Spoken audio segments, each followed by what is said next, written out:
ना। तो सबसे पहले अगर जब भी आप जो है तो सुबह में उठें तो सबसे पहले जैसे हाथ को देखना चाहिए, भगवान का ध्यान करना चाहिए, पृथ्वी को प्रणाम करना चाहिए, वो तो चीजें आपको बता ही रहे हैं।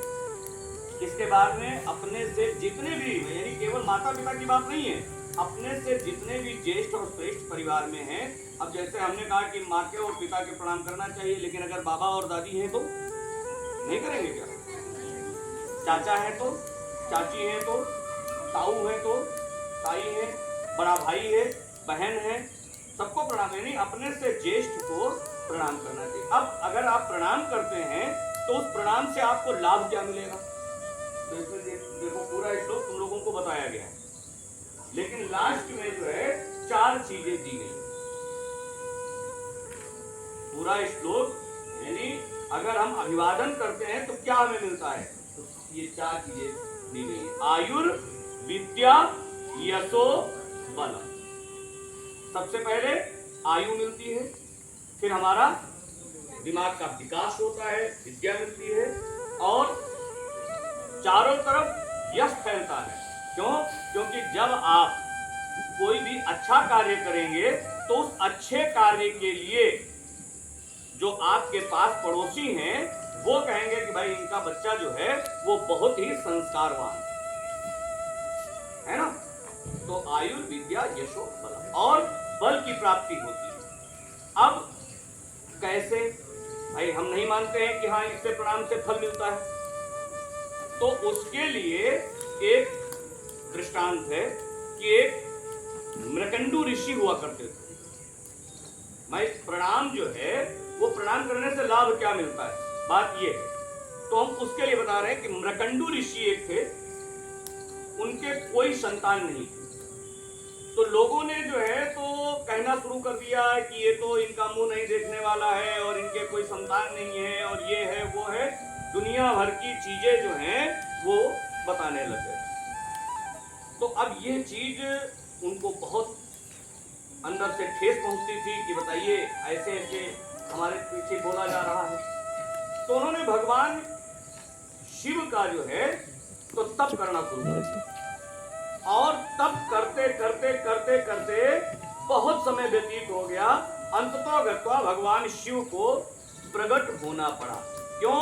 क्योंकि अतिशय रगड़ करे जो कोई, अनल प्रगट चंदन ते हुई। चंदन सबसे शीतल माना जाता है, लेकिन जो अरणी बनती है वो पहले चंदन की ही बनाई जाती थी। पीपल की अरणी होती थी और चंदन की उसमें लकड़ी लगती थी, वही लकड़ी जो है वो घिसी जाती थी तो अग्नि पैदा हो जाती। तो जब आप जो है तो किसी चीज के लिए, जैसे लोग कहते हैं कि हमको याद नहीं होता है पाठ जो है, अगर मान लिया आपको बताया गया, गुरुजी ने आपके बताया कि ये पाठ कल याद करके सुनाओ आके, अब आप कहते हैं कि नहीं मुझे तो याद ही नहीं होगा। तो जब आप बार बार प्रयास करेंगे तो सफलता निश्चित है। तो इसलिए जो है तो जब मृकंडू ऋषि बराबर तपस्या करते रहे तो भगवान शिव को प्रकट होना पड़ा। और प्रकट जब हुए तो उन्होंने कहा कि वर मांगो। तो मृकंडू ऋषि ने कहा कि मुझे एक पुत्र चाहिए।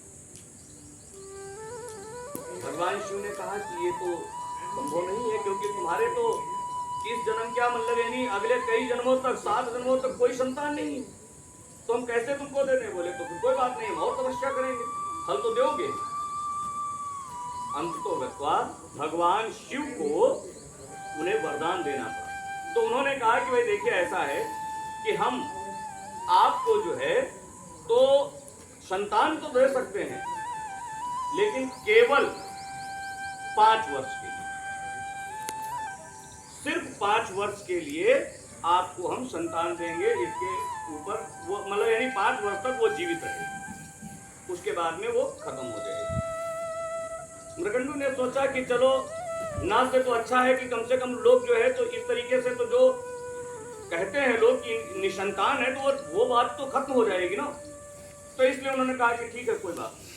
तो कहीं कहीं दिया है कि 5 वर्ष, कहीं कहीं 7 वर्ष के लिए। तो अब उन्होंने जो है तो कहा कि ठीक है 5 वर्ष के लिए ही मुझे संतान मिले, लेकिन मिले, खैर भगवान की कृपा हुई, संतान हुई। नाम रखा गया, क्या रखा गया नाम है?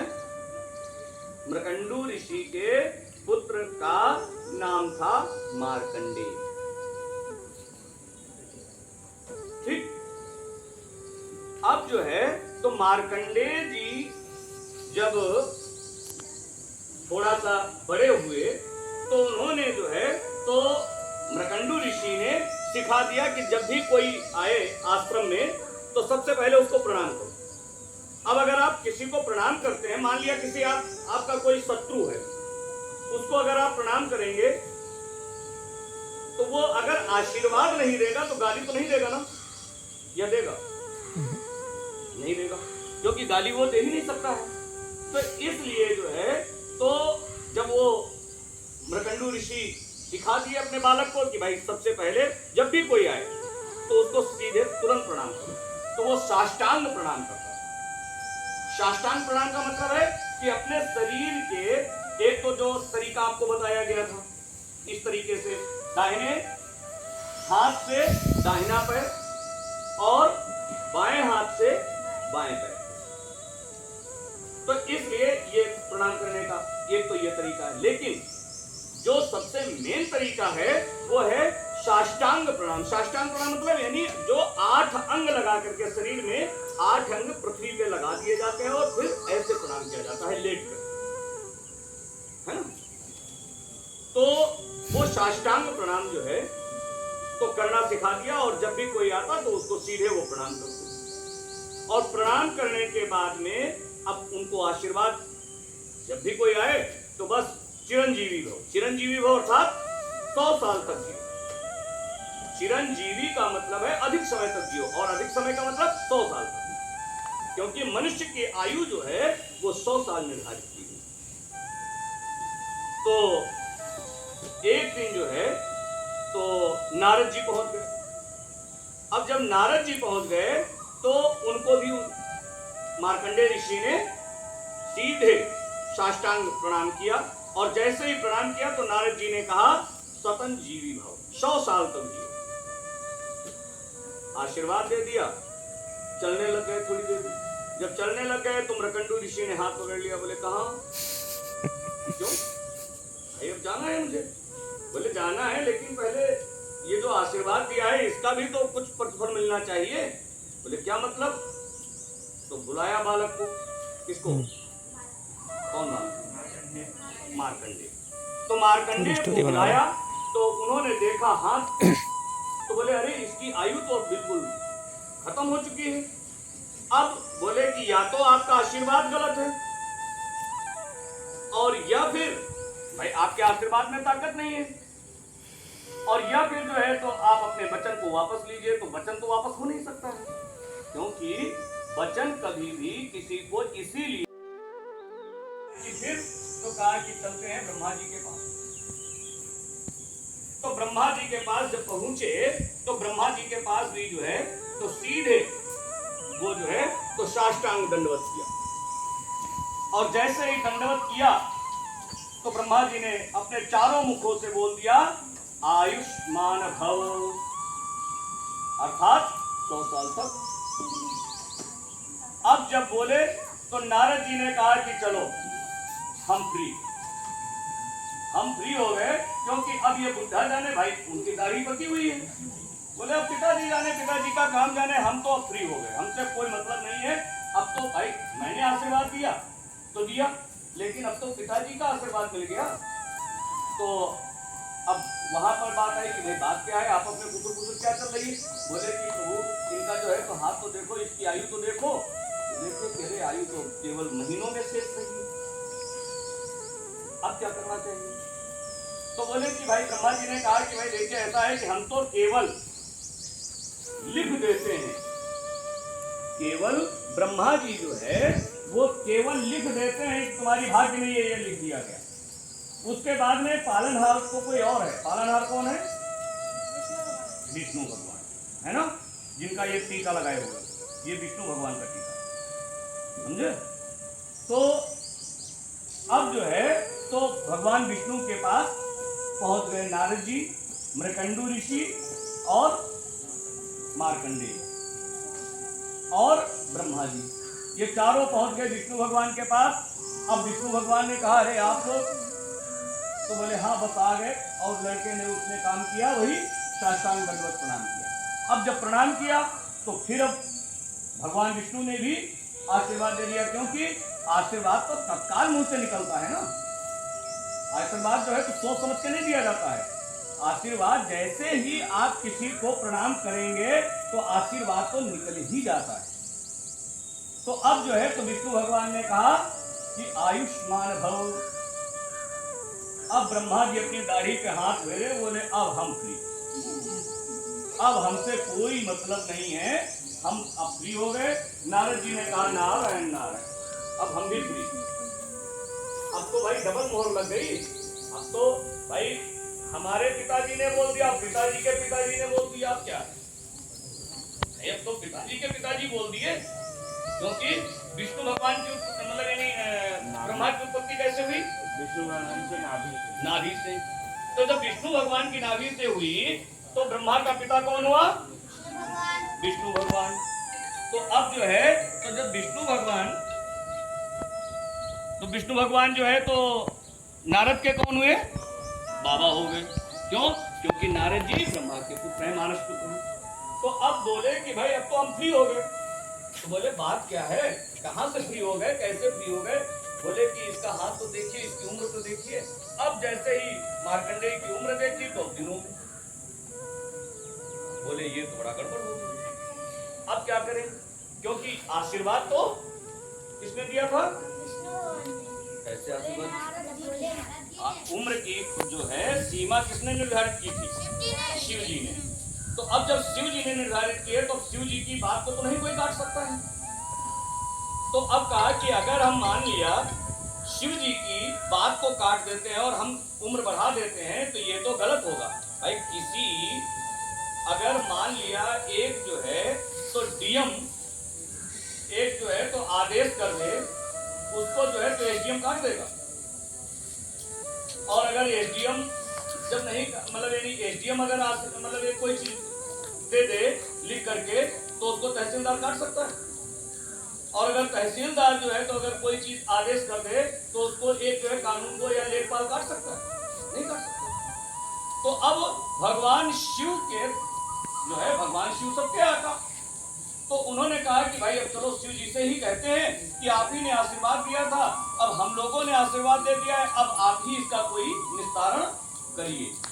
तो अब जो है तो सब लोग शिव जी के पास, अब शिव जी के पास पहुंचे तो उसकी तो आदत में था, मार्कंडेय की तो आदत में था। तो इसलिए जो है तो मार्कंडेय जी फिर साष्टांग दंडवत प्रणाम किए। अब भगवान शिव तो बढ़िया आराम से भांग खाए हुए बैठे थे, मस्त एकदम। तो बोले कि आयुष्मान भव।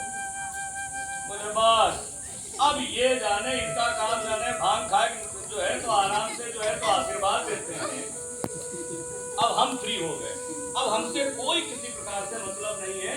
बोले मतलब नहीं, मतलब क्या है भाई, आप लोग क्या आपस में बातें कर रहे हैं?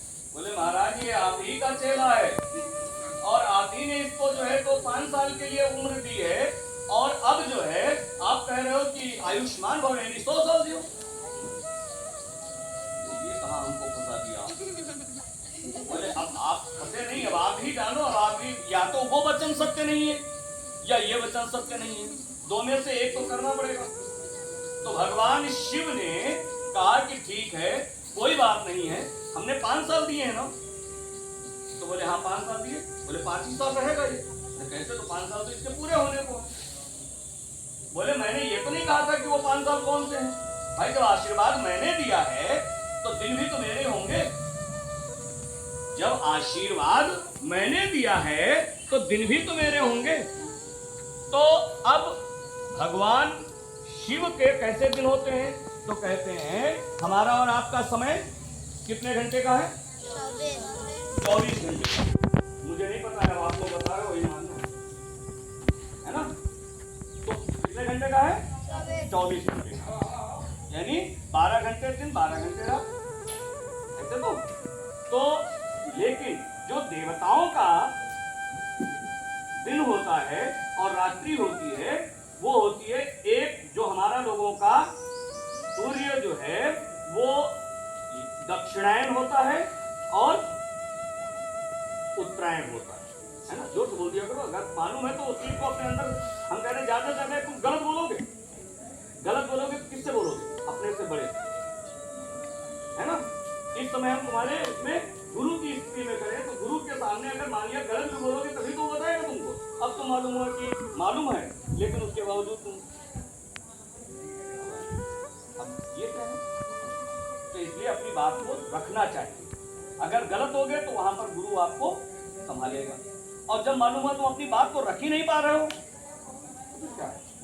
तो इसलिए जो है उन्होंने क्या किया, हाँ, तो देवताओं का जो है, तो जब हम लोगों का 1 वर्ष व्यतीत होता है तब उनका जो है तो दक्षिणायन रात्रि है और उत्तरायण दिन। 1 वर्ष जब व्यतीत हो जाता है तो भगवान देवताओं का जो है वो 1 वर्ष। इसी प्रकार से धीरे धीरे धीरे धीरे स्थितियां ये आती हैं जब कई हजारों वर्ष नहीं, कई चतुर्युगी बीत जाती है, तब कहीं भगवान शिव का एक निमिष, एक पल होता है। निमिष यानी पल जो है यानी सेकंडों का भी काफी नीचे का है ना। तो इसलिए जो है तो भगवान शिव ने कहा कि मैंने उसमें से तुमको 5 वर्ष दिए, लेकिन तुम जाओ और जा करके किसका जप करो? नहीं, वहीं पर जो है तो महामृत्युंजय मंत्र वहीं से उसका प्राकट हुआ है। भगवान शिव ने महामृत्युंजय मंत्र का उनको जो है तो शिक्षा दी और कहा जाओ और जा करके इस मंत्र का, कौन सा मंत्र? महामृत्युंजय।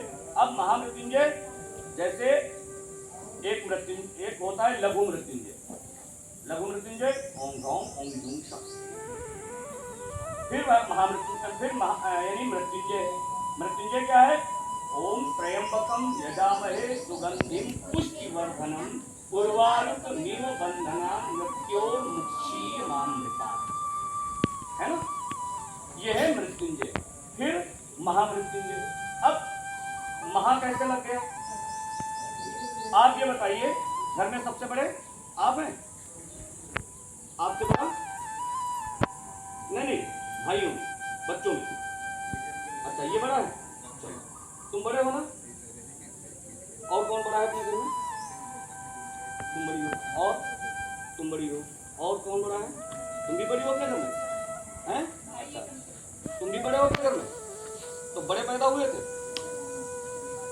हैं? बड़े कैसे बने? नहीं, वो तो छोटे से बड़े, वो तो उम्र बढ़ती चली गई उस हिसाब से।